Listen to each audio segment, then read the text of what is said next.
Have you ever wondered why some plants thrive in one part of your garden but not in another? The answer lies in the concept of microclimates. These are unique environments within your garden, created by varying conditions like the amount of sunlight, wind exposure, and soil type. Each nook and corner of your garden can have its own microclimate, influencing what plants will flourish there. Understanding these microclimates, these tiny worlds within your garden, can be the key to successful gardening. So, how do these microclimates form, and what impact do they have on your plants? Well, the formation of microclimates is an intricate dance between several factors. Let's take a closer look. Firstly, the orientation of your garden plays a crucial role. A south-facing garden, for instance, catches more sunlight and is generally warmer. Then, there's the presence of buildings or other structures.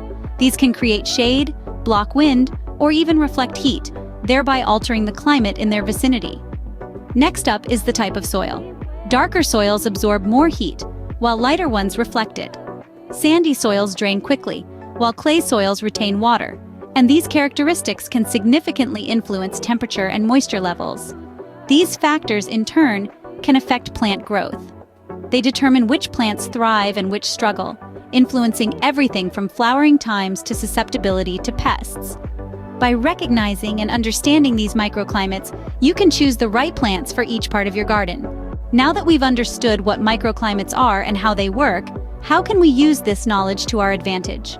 Start by selecting plants that thrive in your garden's specific microclimates. Use shading or windbreaks to protect sensitive plants from harsh winds or intense sunlight. And of course, adjust your watering practices based on the microclimate. Some areas may need more water, others less. Remember, every garden is unique, and understanding your garden's microclimates can help you make the most of it. So, there you have it, a quick guide to understanding microclimates in your garden. We've explored their nature, importance, and practical tips to make the most of them. Don't forget to like this video and subscribe to our channel for more gardening tips and tricks. Happy gardening!